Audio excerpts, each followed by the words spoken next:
Welcome back, everybody. Last night's video was a lot of fun. We had a lot of fun with the name suggestions and ideas. I did not know that you guys had so many thoughts on what the channel name should be. I really do appreciate the suggestions, and I'm working on narrowing it down.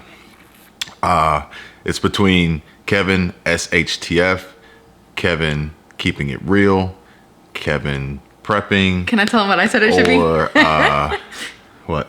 Keeping Up with the Kevin. Oh my God. So yeah, there's so many. And a lot of people just said, just keep it Kevin. But I did realize that if you type in Kevin SHTF or Kevin Prepping or Kevin Prepper, it still pops it up on YouTube. At least it does for me. I also noticed that the comments said that more couples and pairs discussions were wanted or welcome. So we're gonna do that today again, and live streams that would allow you guys to interact real time and ask questions and dialogue back and forth on some of these very important topics that are going to be very, very important and detrimental to your safety, survival, your prep, your family, and getting through this to the future. Don't you hate that the word detrimental is important now in conversations? Like, to really... No, it is. More so than ever before. Yeah. And you can't ignore it. You can't just let it pass you by. You can't let it bring you down. Yeah. And just ruin every single day of your life. Yeah. But like I said before, you guys are smart. You're very intelligent. That's why you're here. You can handle this information and use it wisely. And don't let it ruin your life, but also don't ignore it and pretend like it's not happening, because, you know, if you find yourself in that situation later on down the road, then it's going to be too late to make corrections and adjustments. We have a lot to cover. Just going to ask, if you're watching, if you're still here, give the video a like and subscribe to the channel if you haven't already. Turn on notifications. So let's just get right into it. First, flooding at Yellowstone National Park washed out roads and bridges, cutting off electricity and forcing visitors to evacuate immediately. Now, the reason why I bring this up is I have a question to ask you, and that is, do you have an evacuation plan? Does your family know what to do in the state of an emergency? And do you practice drills and exercise to create muscle memory? So that's important. I've talked about this numerous times. My kid in school would talk about how they would do fire drills, but they were always done at the exact same time of the day, just different days of the week. And my thought process was, okay, cool. So in first period, you know how to get out of the building if there's a fire or something, you know, whatever. But what happens in third period, fourth period, fifth period? You haven't practiced those. So when it happens then, it's scrambling. Everybody is scrambling because they haven't practiced every single scenario possible. And as adults, we don't think about it. We just go, okay, hey, listen, if anything happens, don't jump out of this window. It's too high. You'll land on concrete. It'll hurt. Make sure you go out that way. But how often do we really practice? Okay, let's pretend something's on fire. We have to get out in 30 seconds. What do we do? And we actually took our concealed weapons license training course the other day. And there were, it was instructed by a Marine. And a police officer, and they are in all sorts of scenarios and situations, but they said that most people don't realize how to escape dangerous situations effectively and safely. And most people end up getting hurt in these situations by converging in one area, probably the worst area to be, and being trampled. And it boils down to having an evacuation plan, knowing the evacuation plan, and practicing this as well. And this was something as simple as, hey, when you enter into a building, you need to take notice of the emergency exits and different things like that. But in the case of a natural disaster or possible terroristic activity or anything, you need to know how to get out. And if you only have one or two ways out, what is your backup plan? What is your plan B? Because, you know, a bridge is washed out at Yosemite, then if that's the only way in and out, what are you going to do? People ask us that. They're like, oh, you're moving to Florida, so you're basically screwing yourselves because there's only like 2 or 3 ways in and out. And it's like, well, there's only 2 or 3 straight ways in or out. If you pick up a map and start tracking different ways to get in and out, that's going to be very, very helpful in the future if there is a hurricane and you have to, leave or something like that. And it's not just by ground. It could No. be by air. It could be by sea. There are options. There are options. Additionally, there are rolling blackouts across parts of the country in addition to power companies just pulling the plug on some customers, mainly because the grid can't support their usage and consumption. Others are politely asking companies or customers to reduce their usage and consumption, while other companies are just raising prices and forcing customers to cut back because they can't afford to use the electricity. I posted a poll yesterday, I don't know if you guys saw it, asking what you thought the next mysterious disaster would be, and a viewer shared with me that one of the options listed in the poll actually just happened. I did not plan that. I did not know this until this morning. And the Freeport LNG plant in Texas, which is one of the largest U.S. export plants producing liquefied natural gas, will be shut down for at least 3 weeks following an explosion at its Texas Gulf Coast facility. This is raising the risk of shortages of the fuel, of this fuel source, and putting added strain on the global energy market. With all that is going on here lately, it may not be a bad idea to have a solid plan for survival and becoming prepared to survive prolonged power outages. Doing things like writing important information on paper, using gas to cook food that will spoil, and running a generator when safe to do so are just a few ways around energy shutdowns, power outages, and blackouts. Don't forget to check on nearby neighbors and make sure they are safe too. So, twofold here. One, very strange and ironic that there's this LNG plant explosion. We have seen many catastrophic events here lately, way more than we have in the past, with food processing plants catching on fire, Walmart distribution centers catching on fire, trucks catching, semi trucks and transportation catching on fire. We had the what was the other one? I can't even keep up with them. They keep occurring, and now we have this liquid nitrogen or liquid natural gas facility explosion, further putting a strain on our supply of energy. And it is ironic, but I'm not going to get into that now. But for the fact that we are experiencing these strange events, we do need to be prepared to survive when they occur. And, the making sure that, especially for those in parts of the country where you're losing electricity, you don't want your food to go bad, especially if it's refrigerated or in the freezer. So maybe have an alternative source to cook besides electric, gas. Maybe have a generator if you can run it. But I think the most important one here is the community. Like I've said many times before, we have to help each other. Don't forget to check on your neighbors. Mm-hmm. Especially if you are younger, maybe, and you have elderly. Or disabled. Because you have to think about that. That's always been my thought process, especially in apartment buildings. Like, generally speaking, you're going to hope that people in a wheelchair or people with mobility issues are going to be on the ground floor. That's not always the case. Sometimes you have to take what you can get, and that's third floor, fourth floor, whatever.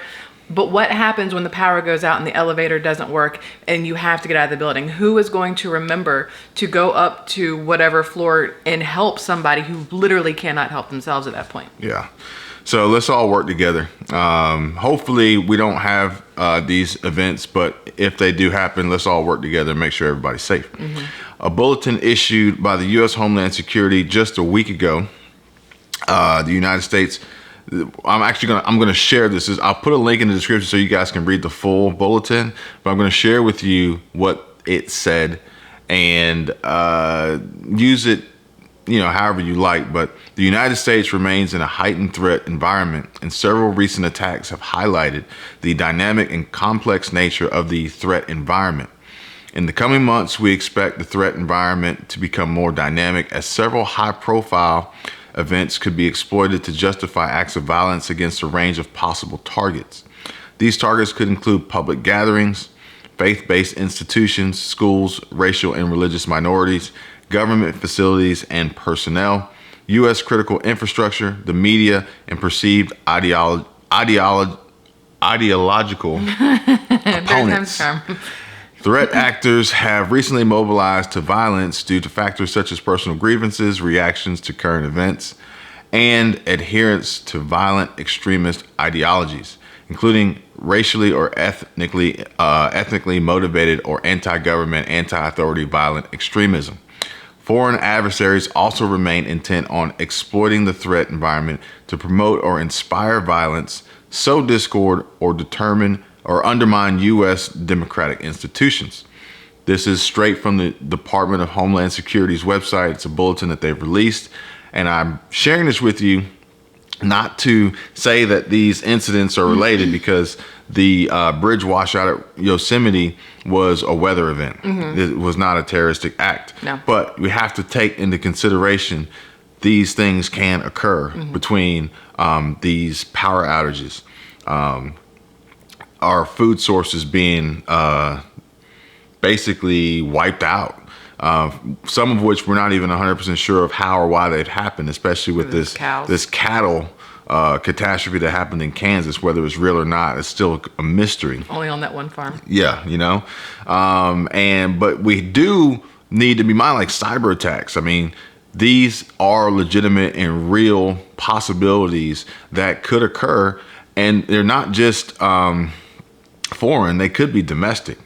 And unfortunately, we do see violence here amongst ourselves, but you still have to be mindful. You need to be knowledgeable and educated on what is going on, especially if Homeland Security is talking about it, and preparing yourself for safety, and also preparing for after the fact, when SHTF. Now, you and I look at this article totally different. I look at it and go, all right, they're giving you a heads up that they're going to mess some more stuff up so that they can be like, hey, we told you, so you can't really be mad at us, blah, blah, blah. The term threat actors bothers me. I don't know why they have the word actors in there. Is it not real? Is that what you're saying to me? That these things that are happening are paid things? Are they? Think about, the movies aren't always an accurate depiction of what really happens, but they do get their ideas from somewhere. And the Mandarin in Iron Man. Yes. So you think of the Mandarin, and then my brain goes over to The Shooter with Mark Wahlberg, where the government hired him to come protect the president, while on the sidelines they brought somebody else in to take out somebody else and make it look like, they tried to frame what I'm saying? They tried to frame him. So I take stuff like this with a grain of salt. Yes, I do believe that there are going to be a lot more terroristic style things that happen. Do I believe that they're like natural occurrences, or grain of salt? It just kind of depends. Don't be blind. Don't be oblivious. And, again, like we said yesterday, don't get tricked twice by the same scam. Yeah. Prepare yourselves. Yeah. All we can do is gather the information, make assessments and our own judgment calls, and do our best to be prepared to survive. Yes, I have a safe. This was commented. I don't know why. And it's such a big deal. Ironically, y'all didn't see it, but we were rotating the camera around the room to figure out where the best lighting was, and it ended up there with the safe behind us. Regardless, this should come as no surprise. Banks have safes too. And I'm sure a vast majority of people in our society know this, and it doesn't make the bank any more or less vulnerable because of this knowledge being public. I also have firearms and proficient training to operate said firearms. Additionally, according to Section 790.174 Florida statutes, requires a loaded firearm in the home to be stored in a locked box container or secured with a trigger lock if the owner reasonably knows that a child under the age of 16 can gain access to the firearm. I am preparing and protecting my family while being a responsible and law-abiding citizen. Plain and simple. Plain and simple. Don't fuck with me. Now, speaking of banks, is your bank safe? Or better yet, is your money safe? Banks are no longer going to continue to fall under the category of too big to fail, and bailouts will not protect them from bankruptcy. Instead, they will leverage bail-ins to stay afloat during hard times, and that can spell disaster for account holders who need to access their funds that they have essentially loaned to the bank for an indefinite period of time. Your savings accounts aren't quite what you think. Your checking accounts aren't quite what you think.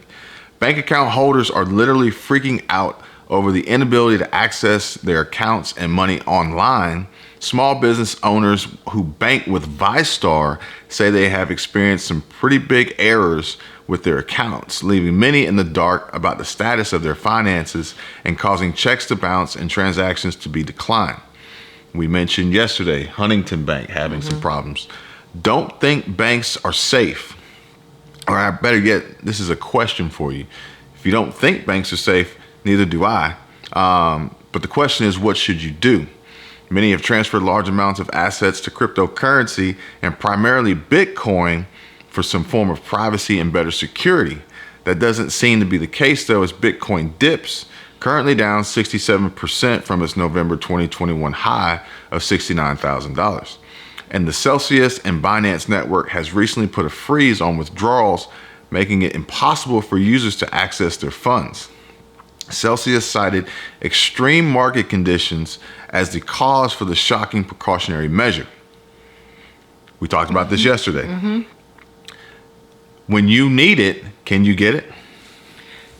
Not even, let alone the fact that it is becoming the money, which someone commented, we shouldn't refer to it as money. We should refer to it as currency because it's not actually money anymore. But money, currency, whatever you want to call it, it's losing value daily due to inflation. But you still need it. You still work hard for it. You hope and expect to get it every pay period. But what happens when you can't access it from your bank? Yeah. Like technically you got it. It's there. You just can't get to it. Now I have a quick question for you. What are the lock boxes at banks? What are they called? Safety deposit boxes. All right. So your safety deposit box, because you don't want to have a safe in your home, you're paying somebody else to hold all your personal important information in a bank. Now, when these banks close their doors and you can't get in to see a teller, you also can't get in to get your personal information out of your security box. So I know people are like, oh, safes, whatever. To me, I'm not looking at it from a gun ownership standpoint. I'm looking at it from a social security card, child's birth certificate, paperwork on my home loan, anything else that I feel needs to be 100% protected. Locking it in, my bedside table isn't going to do that. I can rip anybody's drawer out and, get whatever's in there. But an actual lockbox or a safe in your possession makes the most sense to me. So instead of paying a bank every month to hold on to your paperwork that they could technically just open any box they want to at any given point in time and take whatever they want out of it, I would say, maybe invest in your own personal lockbox. Like they're small ones. You don't have to have one big enough to hold, a slew of things, just enough for paperwork. And when you need to bug out, you pick it up and take it with you. Yeah. You do want to have, if you can, a backup and also have some mobility and be able to move pretty quickly if need be. Additionally, these storage solutions should be waterproof and have some fire rating to them. Do what's best for you and your family and your protection, but the banks are probably not the safest place to store your valuable assets. They're probably not. Now, how many of you are tired of these climbing gas prices? Is that you? I raised my hand and you were asking a question of me. I know I am, and so is Sleepy Joe. So much that he is firing off nasty notes to energy CEOs like ExxonMobil on White House letterhead, threatening them with government action if they do not do what he wants. Your companies need to work with my administration to bring forward concrete, near-term solutions that address the crisis and respect the critical equities of energy workers and fence line communities. Now, this is what Joe said. I thought this was at least I thought this was a free country. And the way that he's going about this, he's making some very demanding threats here to these businesses And it almost seems like he has forgotten that the U.S. is a free country. Mm-hmm. No company in the United States needs to work with any presidential administration on anything if it does not want to. I'm not sure if Joe knows that. He probably sent that out while he was eating ice cream. Environmental activism is one of the reasons for declining refinery capacity in the U.S. You may recall that the largest refinery on the East Coast shut down permanently after a fire in 2019, and this closure was hailed as a victory for environmental justice. It is a fact that refineries produce unavoidable and harmful pollution and should not be built too closely to densely populated areas. But if companies try to build in less populated areas, the wildlife activists are there to block them too. So, if refineries can't be built in places where people live, and they can't be built in places where people don't live, then it's pretty simple that refineries just can't be built. This has been the case since 1976, which was the last time a refinery was built in America. Brandon was actually serving his first term as a U.S. Senator, but I guess he has a little bit of a cognitive memory fog, allowing him to forget that. Now, Joe wants to make this claim and this stand and this demand that these oil companies do everything beyond their power, because a lot of this is out of their control, to increase production, double down, invest, get more product out there, more gas, more diesel to help bring the prices down. He's demanding this. Meanwhile, he's already pretty much told them that they're going to be out of a job because he's got to push for green renewable energy. So which one is it? Well, I actually have a question. Isn't the cost of a barrel of oil still the same today as it was a year ago, or so probably close to it? So it's not so much the price of the oil, it's the ability to refine the oil into a fuel. Okay. And beyond that, the transportation of this fuel and all sorts of other laws and rules and regulations that they have to abide by, that now all of a sudden he's saying, pump it out. We want it. We need it. We got to have it. He's also claiming that they're making these record profits, just gouging everybody, but is completely forgetting that during the pandemic, they were losing money. So they could still be gouging people to make up for what they lost. That doesn't negate the fact that they could be gouging people, because until somebody puts out something that shows, hey, this is how much the barrel cost, this is how much it cost us to do this is how much this cost, this is why this is what it is. If they were more transparent, I think people would be like, all right, listen, I understand the $6 and change for the fuel right now. Well, they are pretty transparent, being publicly traded companies. So their financial statements are available to shareholders and anyone else who's interested in seeing what their numbers look like. But at the end of the day, you can't just look at it from a situation of today they're making record profits. Yesterday, they lost record amounts. And let's just say, for during the pandemic, let's just say for 2 years, you lost 50% of your income. Let's just say you lost 50% of your income. You're down. So the following year, which we'll say is now, you're now up 200% of your income. Wow, way to go. But you're still trying to recover from the 2 years of losing half. That makes sense. So it's not like you're like killing it. You're just trying to get back to square one. And they have investors, they have shareholders that they have responsibilities to maintain profitability as a company, that, when they weren't profitable, they still had to pay out. So you can't just sit here and as a president, as a politician, just sit here and demand that these private companies do whatever you want. What were you doing for them? Yeah. Granted, they had PPP and other options available to them by the government. But they still lost money, plain and simple. And what you're asking them to do now, you blocked them from doing years before to be prepared for what you want now. you shouldn't have blocked them from being able to build these refineries in different places and have the availability to happen. Now it's too late. Now it's like, even if you gave them everything that they wanted and needed to build these refineries to help, it would still take years for it to happen, on top of the fact that the supply issues that the supply chain issues that we're all faced with right now is going to make it even more difficult and more expensive to pull it off. Very true. Now, granted, there was an attempt in 2005 to build a new refinery in Arizona, but the attempt failed. New refineries are unlikely to be built in the United States due to new environmental standards and policies that the Biden administration has been implementing to reduce petroleum product consumption in the future. Building a new refinery costs billions of dollars and takes years to be completed and fully operational. For investors to get a reasonable return, the domestic demand for gas and diesel would have to be very strong for quite some time. But unless there is something we are missing, that is not the fossil future that Biden has in mind.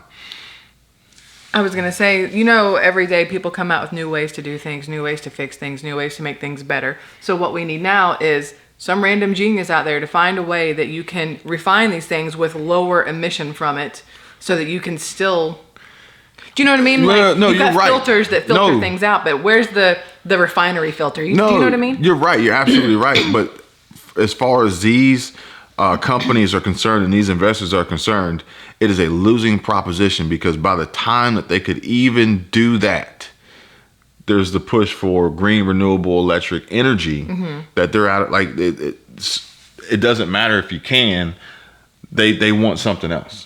But I think if you had the ability to show them that you can still do this and make it a safer, cleaner version, because until they figure out a way to move every single thing over to electric, which we do not want because we can see what happens when electric goes out, you have to have some sort of viable option. I mean, they may make some exceptions and some changes now in light of these recent events and developments, but you can't keep flip-flopping back and forth, especially with the time frame and the R&D and the money and investments that it takes to pull this stuff off. True. Not to mention others opposing what you're trying to do, and the time it takes for every single decision to actually happen, because our government doesn't operate quickly, and at least not for us. Maybe if we were some other country, they would just do something overnight.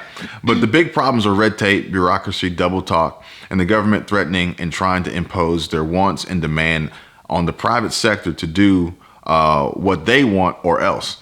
And the point with that is, they're trying to do this to these large corporations like ExxonMobil, BP, Chevron, etc. They're trying to impose their will on them with these threats and these nasty notes and emails or whatever they're sending. These corporations are smart. They're strong. They have some leverage. Without them, this country would fall apart. They have attorneys, et cetera, et cetera. They have power. They lobby. They have money invested in the government. But what happens when the government comes to you and tells you what you have to do or else, and threatens you and forces you? What are you going to do? How do you fight back from that? Because if these people are this naive to try this to these giant corporations, please don't think that they won't try something with us. Yeah, that is very true. Now, I'm going to include a list of survival items in the description that you guys should check out, like some battery-powered generators or storage devices, power storage centers, some rechargeable flashlights, some water filtration systems, and different things like that. I'm going to put them in the description. Also, there's a link in the description to get a free quote for home warranty. Abrupt power outages can damage expensive appliances, and you can get a free quote to protect your home and your wallets. Do it now before it's too late. It will provide peace of mind and ensure you against damages caused as blackouts and power outages continue to wreak havoc on our electrical grid. It's 100% free. All you gotta do is get a quote. And it's gonna be like, if anyone's ever had to replace an air conditioning unit or a water heater or a refrigerator or HVAC system unexpectedly, you know how expensive and costly that is. But if any of you had to do that and had a home warranty, you know the value of the warranty, like hands down. I'm also going to be putting together a newsletter and prepping and survival checklist with added options of direct communications and consult for those who are interested. Click the link in the description and the pinned comment to sign up. All of these are going to be completely free. Again, there will be a link to Michelle's channel, Preparing for Survival, so you guys can go check her out. And we will continue to monitor what's going on and put more of these videos together to help you stay in the know, stay educated, and better prepare for the craziness that is coming tomorrow. And it's kind of already here today, honestly. Oh yeah, no, the craziness it's that's not just here tomorrow. today. It's here today. It's here and yesterday what too. More craziness is coming tomorrow. The best way to identify, or at least better prepare for what's coming, is to pay attention to what's happening now. Mm-hmm. These are key indicators. History does tend to repeat itself. Yes. But now it just kind of like, as it repeats itself, it gets more and more unbelievable each time it happens. But we've overcome it before, and we will overcome it again. Mm-hmm. Thank you guys for watching. Be safe, take care, and I'll see you guys real soon.